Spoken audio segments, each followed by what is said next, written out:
আমার বোনরা শুনছে তো? বিবাহিত ভাইরা শুনছেন তো? তোমরা অবিবাহিতরা শুনছো তো?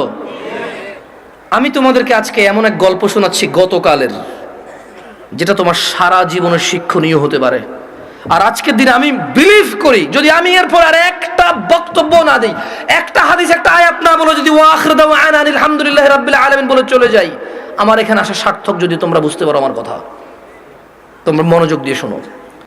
গতকাল এমন একটা প্রশ্ন আসছে আমার কাছে, আমি তালাক সম্পর্কে কথাটা মনোযোগ দিয়ে শুনবেন। এখানে অবিবাহিত কারা আছো? হাত তোলো তো। অবিবাহিত কারা আছো?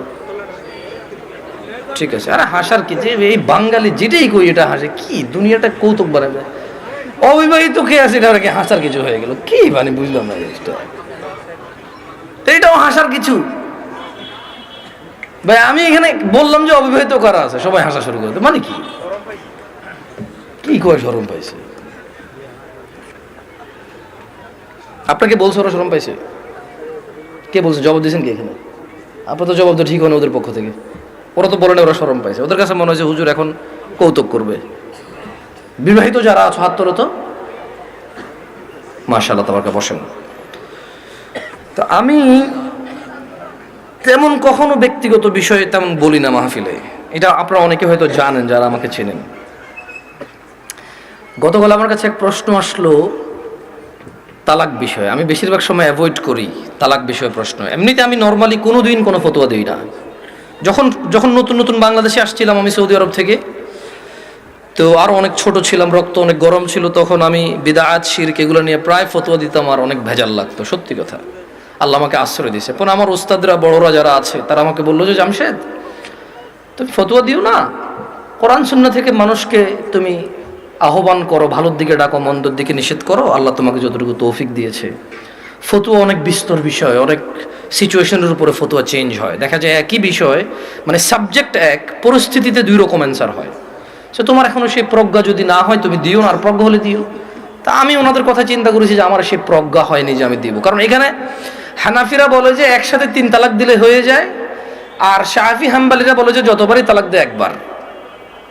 এখন যারা হানাফি নিজেদেরকে বলে, ওনারাও কিছু দলাইল পেশ করে, আর যারা শাফি মালাকি আছে বা আহলে হাদিস সালাফি আছে, তারাও সূরা বাকারার মধ্যে যেমন আত-তালাকু মাররাতান, তালাক 2 বার, মানে 2 দফায়, এভাবে দিয়ে বলে। তো আমি চিন্তা করছি এটা বড়দের বিষয়। কার বিষয়?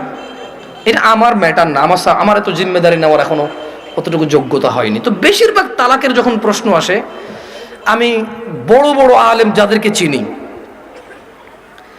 যেমন আমি সৌদি আরবে ছিলাম, তাহলে বেশিরভাগ যাদেরকে আমি চিনি তারা মদিনা ইউনিভার্সিটির স্কলার। কেউ হাফার আল বাতান ইসলামিক সেন্টারের লেকচারার, কেউ রিয়াদ ইসলামিক সেন্টারের লেকচারার, কেউ আল আহসা ইসলামিক সেন্টারের লেকচারার সৌদি আরবে, যাদের সাথে আমার পরিচয় আছে খুব ছোটবেলা থেকে, আমি যাদেরকে চিনি, যারা আমাকে খুবই আদর করে। তো আমি যেটা করি, যখন এই তালাকের মাসলা মাসাইল আসে, নর্মালি কোনো প্রশ্ন আসলে আমি জবাব দিই না, কিচ্ছু রিপ্লাই করি না, কারণ আমি জানি আমি ফতোয়া দিব না, আমি ইগনোর করার চেষ্টা করি। খুব সহজ থেকে সহজ প্রশ্ন আসলো দিতে চাই না, কাউকে না কাউকে ট্রান্সফার করে দিই। তো ওই একটা বোন মেসেজ লিখলো, আমি ওয়ালাইকুম আসসালাম দিয়ে লিখেছি আপনি যে কোনো প্রশ্ন লিখে করেন। তখন সে লিখে প্রশ্ন করলো যে তালাকের বিষয়। আমি বললাম যে আমি তালাকের বিষয়ে ফতোয়া দিতে জানি না, আমি একজন বড় আলেমের নাম্বার দিচ্ছি, আপনি ওনার সাথে কথা বলে আপনি জেনে নেন, হোয়াটসঅ্যাপে মেসেজ দিয়ে ওনাকে কল করিন, সমস্যা নেই। এখন উনি আমাকে একটা ভয়েস মেসেজ পাঠাইলো যে ওনার হাজব্যান্ড ওনাকে তালাক দিয়েছে 3 বার। এখন উনি নানা হুজুরের কাছে গিয়েছে যে উনি এখন এই স্বামীর ঘর করতে পারবে কিনা। ওনার স্বামী অনুতপ্ত, উনিও অনুতপ্ত। আমার বোনরা শুনছে তো? না, আমার বোনরা শুনছে তো? বিবাহিত ভাইরা শুনছেন তো? তোমরা অবিবাহিতরা শুনছো তো? আমি তোমাদেরকে আজকে এমন এক গল্প শোনাচ্ছি গতকালের, যেটা তোমার সারা জীবনের শিক্ষণীয় হতে পারে। আর আজকের দিনে আমি বিলিভ করি, যদি আমি এরপর আর একটা বক্তব্য না দিই, একটা হাদিস, একটা আয়াত না বলে যদি ওয়াখির দাওয়ানা আলহামদুলিল্লাহি রাব্বিল আলামিন বলে চলে যাই, আমার এখানে আসা সার্থক। যদি তোমরা বুঝতে পারো আমার কথা, তোমরা মনোযোগ দিয়ে শোনো। তো বললো যে আমি বেশ কিছু হুজুরের কাছে যতটুকু আমি আমাকে বলেছে যে আমি আহমদুল্লাহ হুজুরকে মেসেজ করেছি, উনি রিপ্লাই করেনি। আমি আজহারি হুজুরকে মেসেজ করেছি, রিপ্লাই করেনি। আমি আব্দুর রাজাক বিন ইউসুফ হুজুরকে মেসেজ করেছি, উনি রিপ্লাই করেনি। আমি কুয়াকাটা হুজুরকে মেসেজ করেছি, রিপ্লাই করেনি। আপনি জামশেদ মজুমদারের ফেসবুকে মেসেজ করেছি, রিপ্লাই করেননি। এর মধ্যে কেউ রিপ্লাই দেয়নি। আপনি আমাকে ওয়ালাইকুম আসসালাম রিপ্লাই দিয়েছেন হোয়াটসঅ্যাপে মেসেজ দেওয়াতে। আমাকে একজন হুজুর বলল আমি আমার স্বামীর সাথে থাকতে পারবো একটা হারাম কাজের মাধ্যমে। কি কাজের মাধ্যমে? হারাম কাজের মাধ্যমে। আমি চিন্তা করলাম, হুজুর যদি বলে হারাম কাজের মাধ্যমে থাকতে পারে, তাহলে হুজুর নিজে তো এটাকে হারাম বলছে, জিনিসটা কি? তখন আমি বোনকে আর সাহস করে কিছু না বলে আমি শেখ মুস্তাফিজুর রহমান বিন আব্দুল আজিজ আল মাদানী হাফিজাহুল্লাহ, উনি সৌদি আরবে হাফারুল বাতান ইসলামিক সেন্টারে ছিল, খুব আদর করে আমাকে। আমি বললাম যে আমি একজন বড় আলেমের নাম্বার দিচ্ছি, আপনি ওনাকে কল দিয়ে আপনার মাসালাটা জেনে নেন, আমাকে আপনার পুরো কথা খুলে বলার দরকার নাই, আপনি ওনার সাথে ডিসকাস করেন। ঠিক 2 ঘন্টা বা 3 ঘন্টা পর উনি আমাকে মেসেজ দিল যে হুজুর আমি একটু আপনার সাথে কথা বলতে চাই। আমি বললাম যে আমি আপনার সাথে কথা বলবো না, আমি আপনাকে যার নাম্বার দিয়েছি যদি ওনার কথায় আপনার কিছু বুঝে না আসে তাহলে আমার কথা আপনার বুঝে আসবে না। বলে যে না হুজুর, ওনার সাথে আমার স্বামী কথা বলেছে, তবে আমার স্বামী একটা বিষয় গোপন করে কথা বলেছে, গোপন করে কথা বলার পরেও হুজুর বলেছে যে তালাক হয়ে গেছে, কিন্তু এখন আমার স্বামী হাফেজে কোরআন, আলেম পাস, আমার স্বামী বলছে তালাক হয় নাই। আমি বললাম যে ওকে, আপনি শেখকে কল করে বলেন যে আপনার স্বামীটা গোপন করেছে। বলে যে আমি ভয় পাচ্ছি ওনাকে কল দিতে, কারণ আমার স্বামী কথা বলেছে, উনি আবার কি মনে করে। আমি বলছি উনি কিচ্ছু মনে করবে না, আমি ওনাকে ফোন দিচ্ছি, আপনি কথা বলেন। ভদ্রমহিলা কথা বলবে না। তখন জোহরের টাইমের সময় হয়েছে, আমি ফোন দিলাম। এবার মানে আমার একটু মেজাজ খারাপ হয়েছে। কি খারাপ হয়েছে?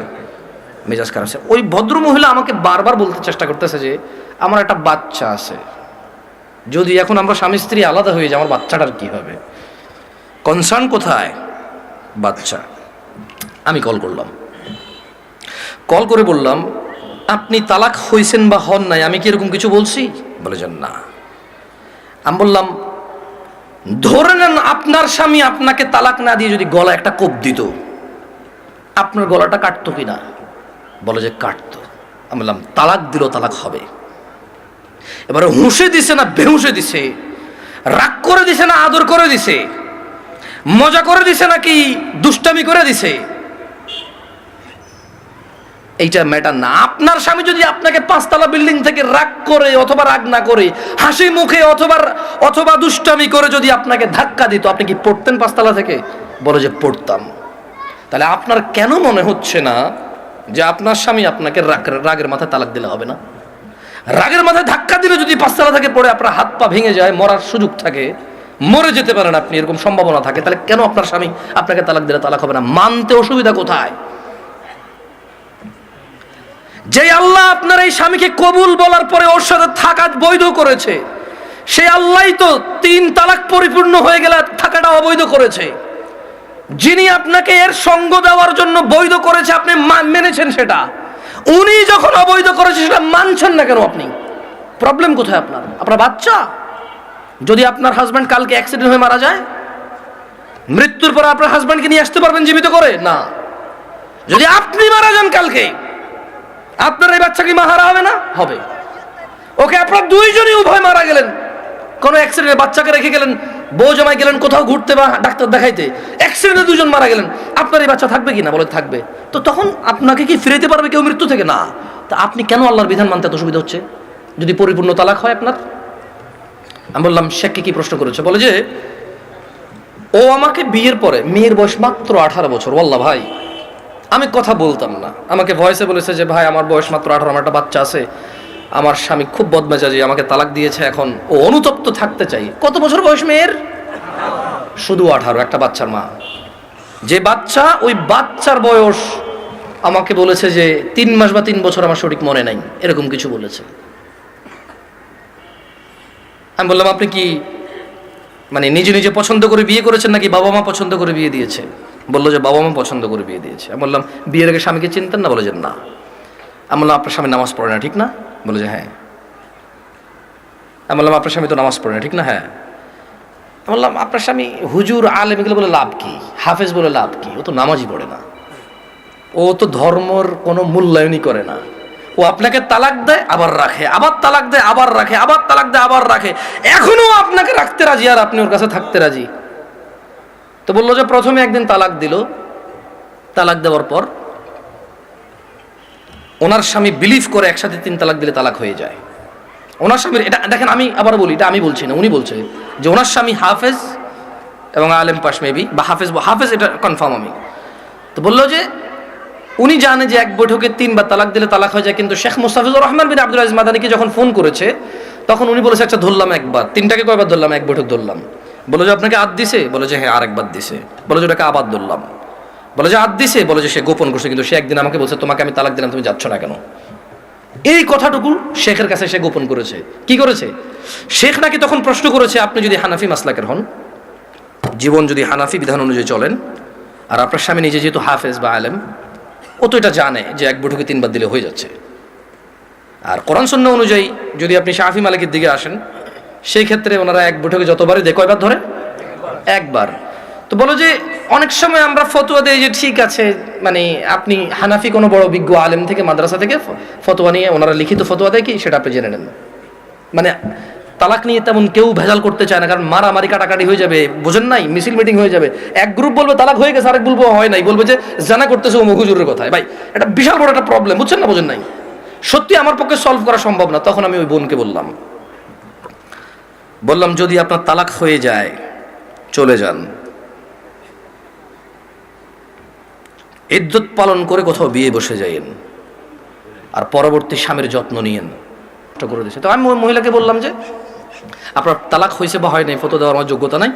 আপনি যদি মনে করেন আপনার স্বামী গোপন করেছে শেখের সাথে, তালাক একবার তালাক দিছে যেটা গোপন করেছে, আপনি ওনার সাথেই কথা বলেন। তো আমি আমার বোনদেরকে বলবো, বোন ও আচ্ছা, আমি ওই ওই ওই মেয়েটাকে এতটুকু বললাম যে যেই ছেলে আপনাকে 3 বার তালাক দিল, 3 বার, আপনার কাছে কেন মনে হয় ও 4র্থবার দিবে না?